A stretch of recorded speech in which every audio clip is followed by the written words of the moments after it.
everybody. Welcome to Takeoff with John Clark, presented by NJM Insurance. And let's bring in a very special guest, former Eagles head coach, Super Bowl winning head coach, Doug Pederson. Doug, it is good to catch up with you again. We see that there.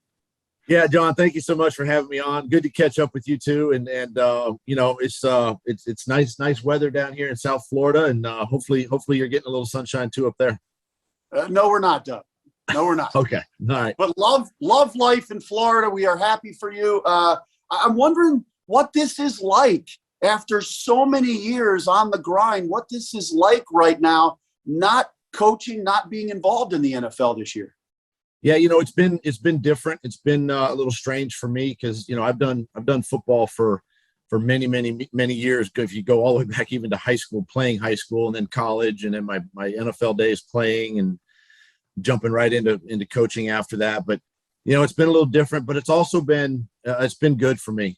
There's been a lot of things that, you know, have happened this year outside of football that you know, have been a blessing to me and my family to be able to be a part of. And I think about, and if you don't mind, I'd like to kind of give a shout out to some people. You know, my brother passed away in October, and pancreatic cancer, and you know, he was diagnosed in January of 2021, and so it went relatively fast. But, you know, I just want to give a shout out to, you know, Dr. Arstenoda with the Eagles, and he really was very instrumental in helping me get my brother connected to some of the fine doctors there in Philadelphia at Penn Hospital and at Jefferson Hospital, a lot of cancer specialists there. And you know, my hat goes off to them because they stayed on top of my brother's case. And, you know, and if it wasn't for me being out of football, I probably wouldn't have had, you know, as much hands-on, you know, with my brother that way. And then, of course, our oldest son got married in July, and I was able to, you know, be there for the wedding, obviously. And that was exciting. You know, I'm a grandfather now, so our middle son has a little baby boy. And so I was able to be,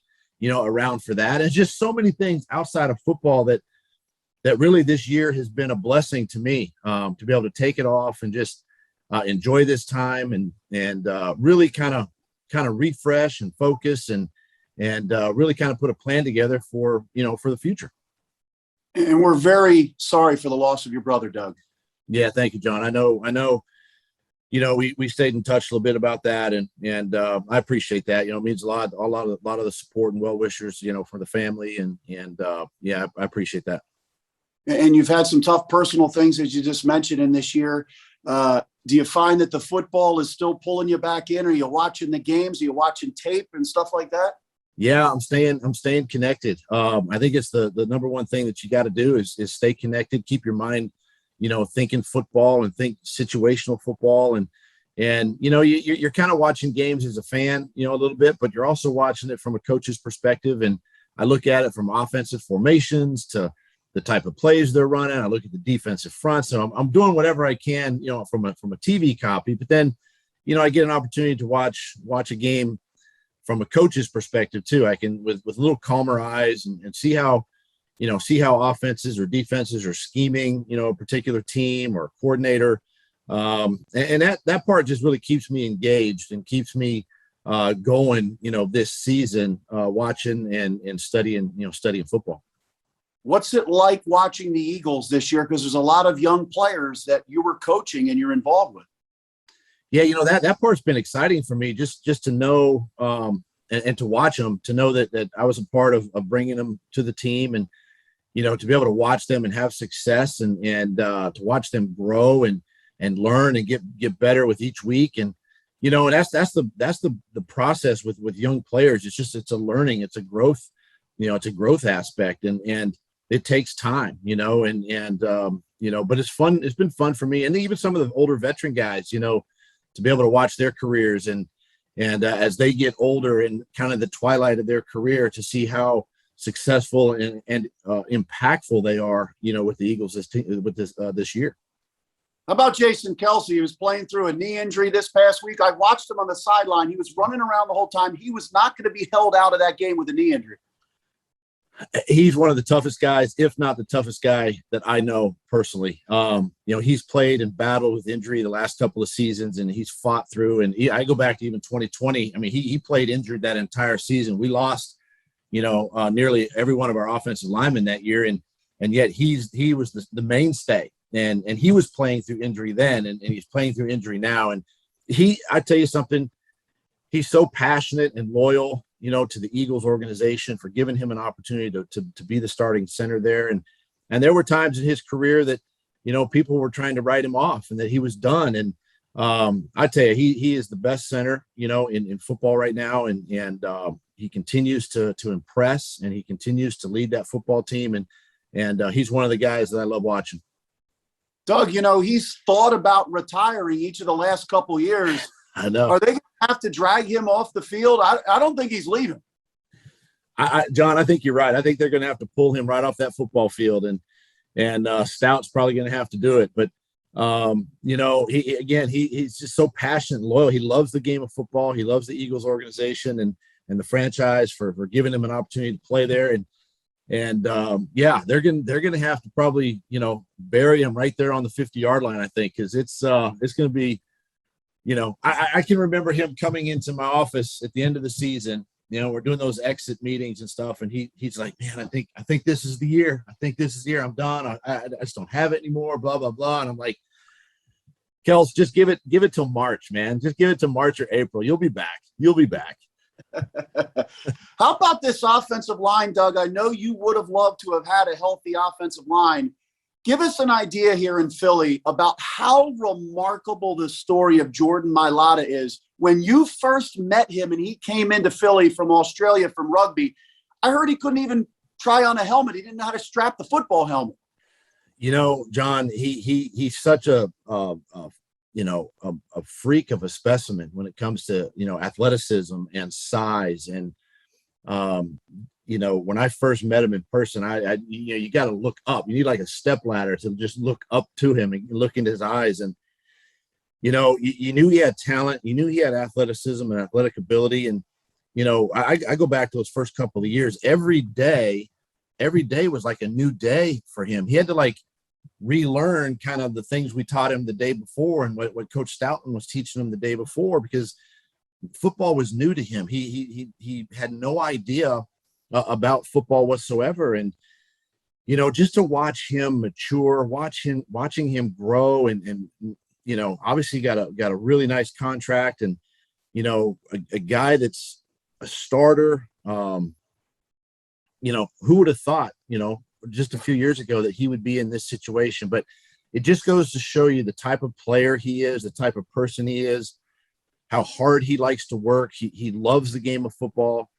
He's battled through some injury, in his career, but he keeps going out there, week in and week out. And I've just been real impressed with him and his desire to be one of the top, offensive linemen in this league. How happy are you now that Lane Johnson is back with the team and feeling better? He's in better spirits. He obviously went through a big issue getting off his medication. And I remember he would tell me in interviews, and I thought it was, wild that he would do this, but I didn't even realize with what was going on with mental health. But he said he would throw up every morning before game days, him and Brandon Brooks, because of the anxiety. Did you know everything that he was going through and what he kind of put himself through to get ready to play every week? I think on the surface, you had an idea, or I had an idea what was going on with him. But, really what was enlightening is when Brandon Brooks and we made the breakthrough with Brandon, and he was able to, get the help he needed and really kind of open up and talk about his anxiety. And, I think about mental health in today's sports, and we're seeing it more and more, right? Just across the globe with athletes, professional athletes. And there's such a high demand and such a high stress level to perform and to perform well. And, and maybe it comes from, us as coaches, we put added pressure sometimes on players to perform and do it at a high level. But I think the player themselves, they want to play well, and Lane wants to play well. Brandon wants to play well, and they just, they get themselves worked up, and sometimes it's hard to control. And now that things like this are out in the open, and people are talking about it, and people are, able to help and provide services or whatever it can be for these players, it's really beneficial. And I'm happy for Lane that he's got things under control, and because he's another one of those guys, man. What a tremendous talent. It's great to see him back out on the football field, and because he's so dominating. I mean, he plays at a Pro Bowl level every single year, and it's just that's one of the personal sort of things that touches me, is to be able to watch these guys to go through this adversity, that sometimes is, maybe may or may not be football related, but they can get it corrected and still be able to go out there and play at a high level. Some insurance companies use jingles and mascots, but not NJM. When you're upfront with your customers, you don't need gimmicks. NJM, no jingles or mascots, just great insurance. Get a quote today at njm.com. How about Jalen Hurts? When he came in, obviously drafted in the second round, and I don't think he got a whole lot of snaps last year in practice, right, until he came in to replace Carson. He has those 4 starts. He went from Alabama to Oklahoma offense to your offense. Now he's in a different offense. Now he's got 17 starts in the NFL, or right about there, 16 or 17. What have you seen from him about his development as a passer and when he does make throws from the pocket? It's everything that when we drafted him that we hoped for.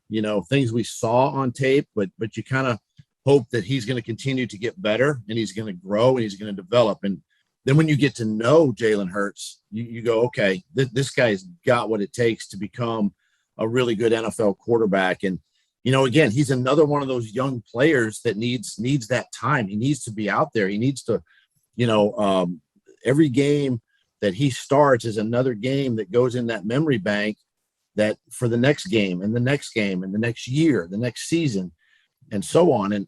And I've been real impressed with him, even from a leadership standpoint and how he leads that football team. I watched him last year, when he was working with the guys, when he, started that last month of the season, and how he would communicate and how he would talk with Kelsey up front with protections or in the run game. And he constantly wants to learn. And I think this goes back to just, the way he was raised, obviously.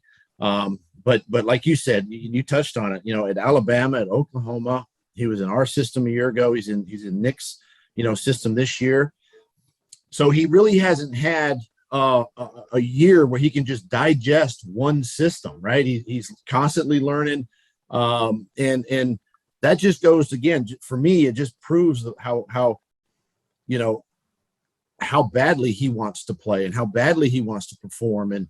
And man, I'm even excited for maybe even next season, having a second year, in one system, and to see how he can grow and start putting pieces around him, to help him. But been very impressed with Jalen, and he, obviously he's still a young quarterback. There's still some mistakes that are being made and things like that. But listen, he's such a great talent that you just kind of cut him loose and let him go play. And obviously here in Philly, we're wondering, can he be the guy here in Philly? And things were going well where they're running the ball more and helping him out more. And then he had a really tough game against the Giants, and there were some bad decisions made right before the half, through an interception in the red zone, should have thrown it away. Some throws he definitely wants back, and he said that this week. Is that something that you do see with a young quarterback, where you're going to have those games, those mistakes? Those are the things that, and what you got to understand too, is this is really, I would consider this his rookie season. Even though he's been in the year, in the league 2 years, this is his rookie year, and he's a rookie quarterback, and he's learning the game of football. He's learning defenses and how each week is different, right? Teams are going to approach him differently every single week. And I look around the league at some of these young quarterbacks that are playing, even, the Josh Allens of the world, and,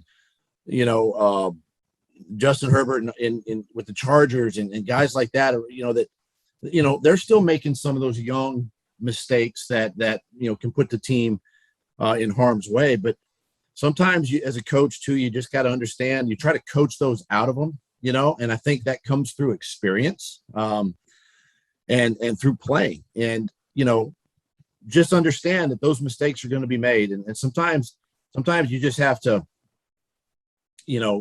kind of not only own up to it, but kind of accept that those are going to happen. A lot like Carson in 16, we knew we got a rookie quarterback going in. There's going to be some times when it's not going to look pretty. And yet we're trying to build something here. I mean, this is Coach Sirianni's first year. He's trying to build something there, and he's trying to build it around Jalen.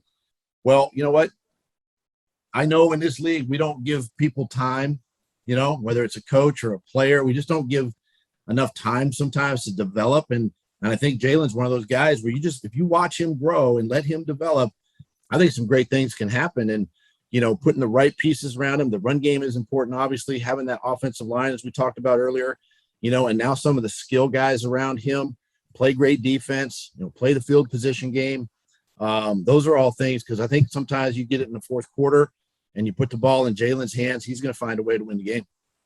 You hit on something really interesting there about, it's like in baseball where a hitter can come up and he starts to, shine. He's hitting the ball all over the field, spraying it. And then all of a sudden the pitcher says, okay, I've seen this guy now. I'm going to adjust. Last year in Jalen's starts, seemed like he did really well in the first half, and sometimes in the second half, not as good. Every week this year, is it possibly seeing something new in coverage or disguising coverage? And it's like you said, it's in the memory bank. Exactly right. And that's something that he's going to learn, as his career grows, is that teams are going to approach him. They're going to attack him differently. If they're going to come out, and I think I read somewhere where the Giants players were talking about, we want to make him, if he's going to beat us, we want to make him throw the football to beat us. Right. Well, okay. That's the case. Then he's going to start seeing more, 8-man boxes, but they're going to be all disguises. They're going to be rolling safeties down, or maybe corners coming off the edge, or however they can to kind of stop some of the run game or the RPO game. He's going to see more of that. But then, that's the growth process. Does he have to get better in the passing game? I would say yes, and he would probably say yes. But that comes through development, that comes through growth, and that comes through playing. And I think about my days in Green Bay of playing with Brett Favre in his younger days. He would turn the ball over from time to time, but yet he grew and he became a Hall of Fame quarterback. And I'm not saying Jalen's going to be a Hall of Fame guy just yet, but that's the growth process, the growth mindset that Jalen has, that the coaching staff has, and you got to keep coaching them. You got to keep coaching them hard. Because that's what the players want, and they want to improve every single week. But he's gonna see different defenses each week, and that's the nature of the NFL. You saw the Giants game where Jalen had a tough game, but he put two balls right on the money there at the end to possibly beat the Giants and come back and win. And Jalen Reagor, after the game, he said, "I dropped him," and he was accountable. How is that for you when you see that? Obviously, Jalen was a rookie last year with you, and Jalen Reagor hasn't had the production in the NFL that everybody would hope out of a first-round pick.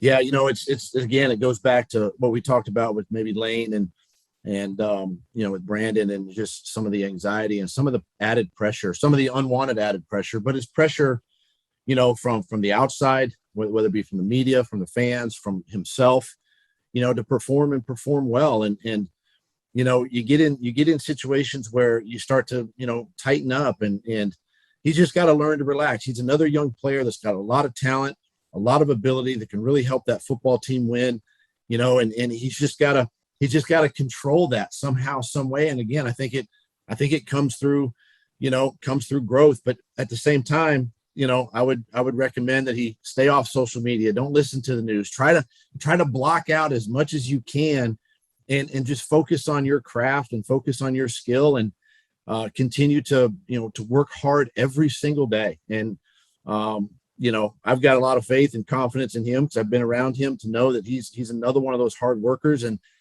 he's going to do whatever it takes to get better and to help that team win, and get with Jalen Hurts and throw and catch as much as they can, not only this season, but when they can in the off season, carry it over into the off season, and just continue to build that way.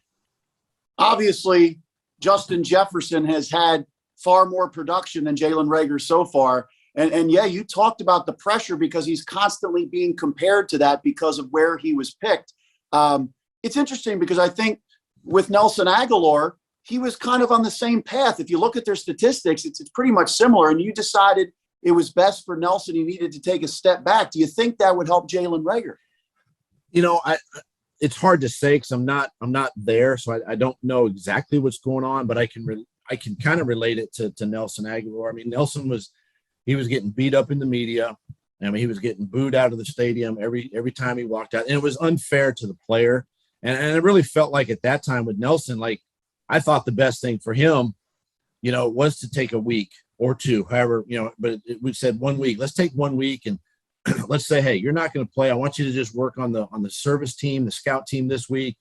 I want you to take every rep there. I want you to, feel comfortable. Just be relaxed. Just kind of open yourself up to, to the game just a little bit and kind of free your mind, free your body and soul. And let's just see what happens, and obviously he really impacted his life. He was very obviously, I mean, even at the end of the season, I can remember how appreciative he was at that moment, and it was a little bit later in the year. It's probably around this time, I think, that we did that. And, it made a big impact in his life. And you can see where he's at now and the career he's had and still having. And, Jalen,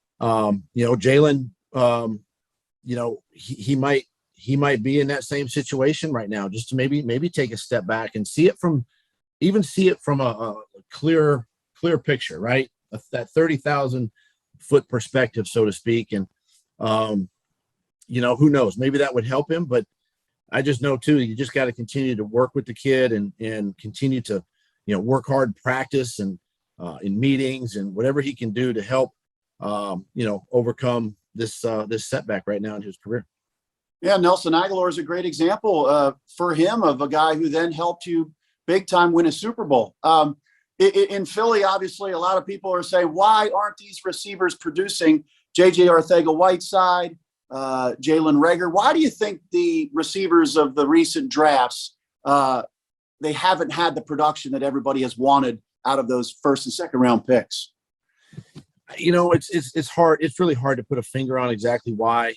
Sometimes it could be, personnel each week changes. And so one guy's going to be up, another guy's going to be down as far as deactivations and stuff and how they're going to help that football team. But again, these players are young players and, somehow, they have to get incorporated, and that was probably one of the things that I didn't do a very good job with is getting them incorporated into the offense somehow, some way. And that's just all part of it, being an impact. And, it takes a village to get it done. And, you do look around the league at some of the young receivers that have had success and, it's different circumstances, different football teams, different schemes, whatever it might be. But at the same time, they're still practicing hard. They're still working hard. They're still trying to develop their craft.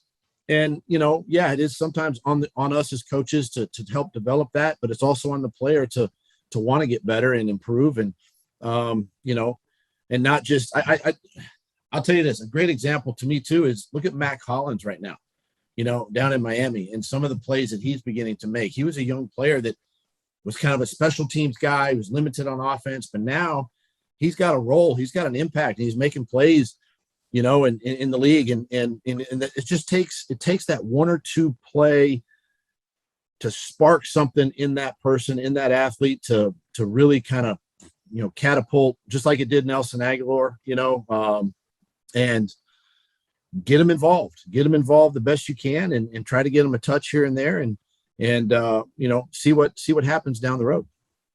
Why was Jalen Reagor selected over Justin Jefferson? Oh, is that you asking me? Yeah.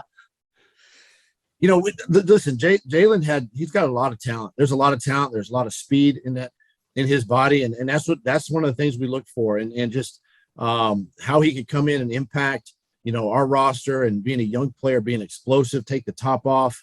And really a versatile guy that we really liked and felt comfortable with. And it's just, with him, some guys develop a little bit faster than others in this league. And Jalen's, a guy that you got to continue to work with and get him get him on the right track. You got to find what he's good at and exploit that and get him those touches when you can.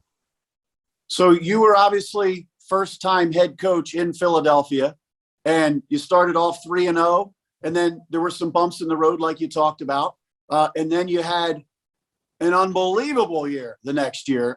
What has it been like for you to watch Nick Sirianni coming into Philadelphia as a first-time head coach? And we've seen the ups and downs. A great example of what happens in Philly is he had a message to his team about, this team can be like a plant or a flower, whatever he said, and the roots can grow. The roots are growing. Maybe the results up top, it hasn't blossomed yet. And it seemed like he got crushed a little bit for that. But then they go out and they win 3 or 4, and now everybody says, all right, that's a great message. You know what it's like to be a first-time head coach in Philly and the pressure. What has it been like for you watching Nick go through the ups and downs? I mean, it's like it was yesterday, that I was going through that back in 16 and 17. And, it's some of it's unfair. You got to give this guy, and I don't know him personally. I just, from a professional standpoint, obviously, but, just like players, you give them an opportunity to grow, give them an opportunity to really sink their feet and their teeth into the ground in Philadelphia and watch them blossom and grow. And I think sometimes that, they get the added pressure put on them through the media or through the fans that, can really affect guys. You have to be a strong-minded, strong-willed person, to be able to handle, I think, the Philly media and the fans. And I'll tell you this, there's no greater place to be when you win in Philadelphia, because we experienced that in really 17 and 18, and even, with opportunity to play off in 19. I mean, it's a great place to coach and play when you're winning, but give these guys an opportunity. He's trying to get his philosophies and his impact and sinking his teeth into that organization and give them an opportunity to grow and see what happens, you're seeing that around the league with some of the young coaches now, some of the new coaches just being able to go in there and put their fingerprint and their stamp on those teams and watching them play. And that's the same way in Philadelphia. Give these guys an opportunity to do that and see what happens, and can only go up from there. Whatever happens this year obviously happens, but you start putting the pieces around these players and you start getting, draft picks in there or free agents in there. And you saw what happened to us in 17 when we did that. You can blossom. You can, go to the pinnacle of our sport. And, and that's something that we gotta do with every coach and player, I think. Did you ever get a chance to talk to Nick at all about what to expect or anything about the job in Philly? No. I just reached out to him to congratulate him, when he was hired and just basically told him, wishing him well. And if he ever need anything to reach out to me, but, listen, sometimes you learn, you want to learn on your own too. Even though I had, Andy Reid, I could reach out to him and say, hey, how did you do this? How did you do that in Philly? Or what do you expect here? I really didn't do any of that because I wanted to learn it for Doug Pederson. I wanted to learn it for myself and really formulate my own ideas and how to handle things as a first-time head coach. And I think that's something that Nick is doing a really good job of, and he's learning it firsthand. You want to be a head coach next year in the NFL? I'd love to be a head coach again. And that's why I'm doing what I'm doing this fall, and watching these games and preparing myself. And I'd love to get, given the opportunity, I'd love to do it again. And not many guys get an opportunity to be a head coach one time, but let alone, twice. It's hard to do, but I just feel in my heart that I can still give a lot, football. And again, you surround yourself with the right coaches and the right players. And again, just like Nick's analogy of sinking your teeth and sinking those roots in the ground, that's what you got to do. And then, you see what happens after that. How much more equipped are you or more experienced now? All the things that you learned in Philly, to be a head coach again? Well, number one, I think you learn how to have thick skin, and you learn how to kind of roll with the punches a little bit. And I think that even just I think about the media. We always talk about the media in Philly, but I think that really prepares you for the job, and I think that prepares you for the next job. And I think it really kind of gives you a perspective on how you want to, lead another team if given the opportunity. But I look at my 5 years there and the success, that we had. And obviously 2020 was a little bit of a nightmare, but the success we had, in the middle years there, 17, 18 and 19, and, being able to build off of that. And there's a lot of things, a lot of positive came out of those 5 years for me as a coach. And there were some negatives that, I'm definitely going to learn from and move forward from. And, but yeah, I feel like going into another opportunity, I'll be more equipped on how to handle the roster, how to handle the front office, how to handle the media, how to handle the community and the fans and all that. And that comes through experience, and that's the part that I'm excited about moving forward with myself and hopefully given another opportunity. It's interesting because, you have Nick Sirianni here who came in throwing the ball with Jalen Hurts. And then you've seen over the last 5-6 weeks, they are really committing to the run. And then on the defensive side of the ball, the young coaches, they've adjusted some of the things they're doing. When you first come in as a head coach, like you did in 2016, you got fans saying, hey, you should do this, you should do this. How long does it take to adjust and really learn about the personnel and individual players about what's going to work best for them? That's probably the hardest thing, probably to figure out with a roster, and I'm not saying just as a first-time head coach, I'm talking even the next year, and then the year after, because every year is going to be different. Your team is different. The chemistry of the team is different. You're kind of hitting that reset button every year. And,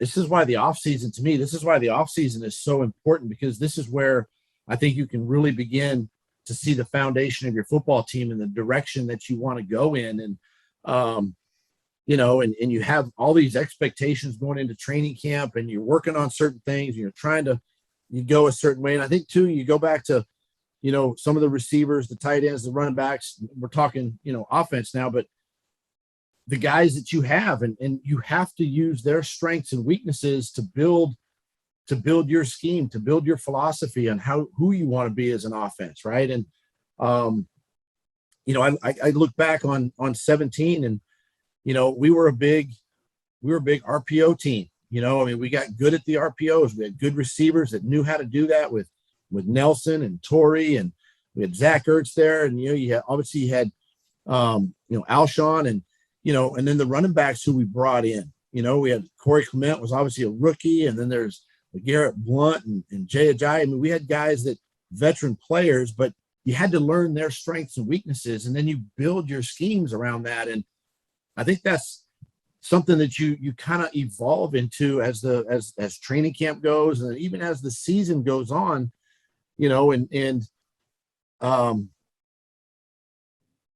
but I just don't believe you can go in and say, hey, we want to be this way or that way.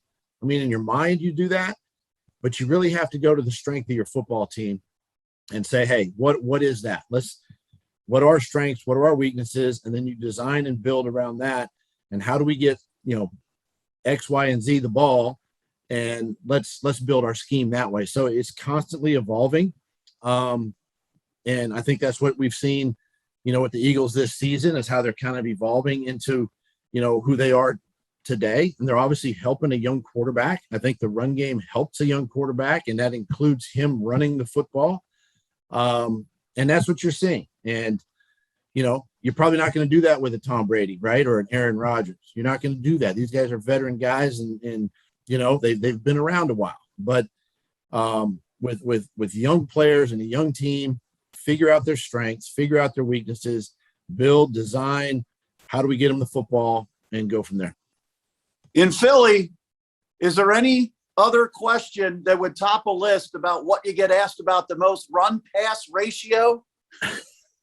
That is, I tell you what, it kind of, I've never been around a community there or media that asks more about run pass ratio questions than ever before. But you know what? It's also sitting in the stands or sitting at home with calmer eyes and trying to make decisions on the field are a little bit different. And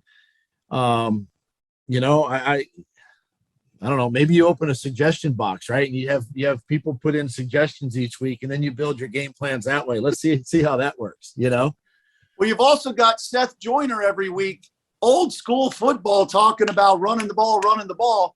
Doug, it's fascinating to me because I watched some of these press conferences, and I saw Frank Reich this past week where he was asked about the pass to run ratio, and he's like, guys, listen, RPO. All those plays, RPO, they were run plays. And he actually numbers and the list. And I'm like, this is like a big thing. Yeah, I know. And that's what sometimes people don't understand. You call RPOs and the ball gets thrown, and you're like, well, why are they throwing the ball all the time? Well, it's really a run, and the defense just moves this way and you throw it where they're not, and that's the thing that's kind of evolved into the NFL game, kind of brought from the college game a little bit, and it's making the game exciting. But those are also extensions of the run game. The play action pass comes off of that, and that's where teams really have the success. But I do believe you have to be able to run the ball like some extent. I mean, just get under center and run the football and just blow people off the ball and run your power schemes, your gap schemes, run your zone schemes, and being able to do that. But I am a believer that you throw to win, or you throw to, score and you run to win, right? You throw to score and run to win. But again, you also do what you need to do in the course of a game to get the win at the end of the day. And, I think that's the most important thing is obviously wins and losses, and whether you win 3-2 or 41-40, a win's a win. And in our league, they're hard to come by, and you just keep plugging and plowing, and good things end up happening. So as we wrap this up, Doug, when you sit here right now, you had great success here in Philly, won a Super Bowl, the first ever in the history of this city. It's still amazing to think about that. There will never be a bigger win in the history of Philadelphia sports. How is everything when you watch the Eagles and you were the coach last year? Is everything all right? John, everything is very all right. I'm at peace with everything, and the decisions that were made. And obviously it was as we started, your show earlier about the things I was able to do this fall away from football. Yeah, I'm at peace with everything. And I've said this before with interviews and stuff, and I don't really dwell on the past as much as remember the past, where I think about the good times, in Philly. And even when I talk to family and friends, they always want to remember, obviously, the Super Bowl, because that was a tremendous year for us, but also some of the other games along the way in those 5 years that people remember, and those exciting times that we had. And I think about 18 the next year, and we're down in New Orleans with a chance to win that football game at the end, and possibly be back in the NFC Championship game. And and I think about all those moments like that, and those are the memories that come back.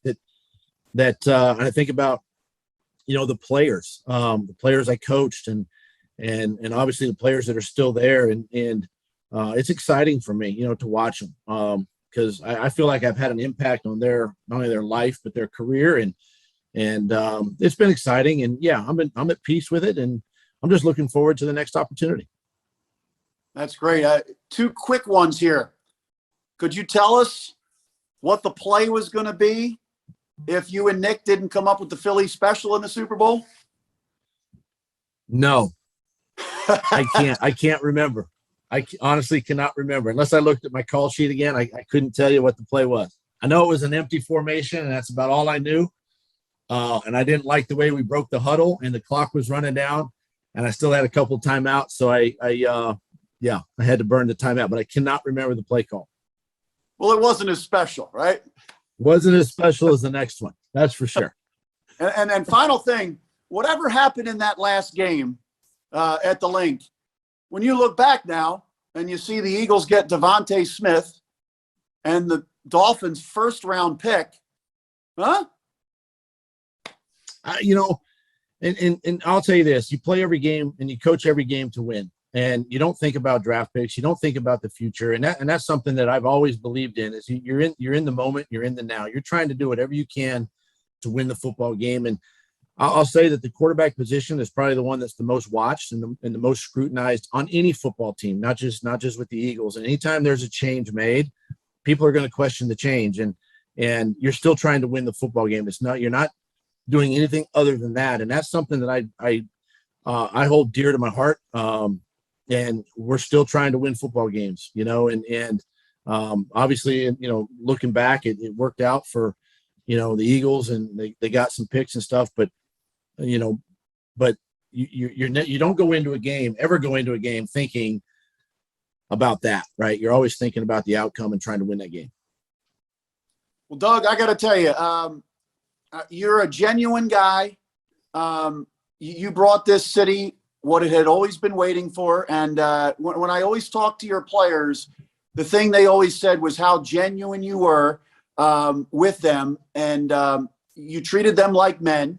And you'll forever be loved in this city, especially for what that says back there, what you brought to the city of Philadelphia. And it's been great catching up with you. And your insight and perspective is tremendous about some of these young players and some of the veterans here as the Eagles try to move into the future. And we wish you the best next year and hope to see you back as a head coach in the NFL. Well, John, I really appreciate the time. And, my time spent in Philly was amazing. Obviously, we Mr. Lurie hired me for one reason, and that's to win championships. And he was very upfront about that. And we were able to do that for him and the organization, for the city, the fans.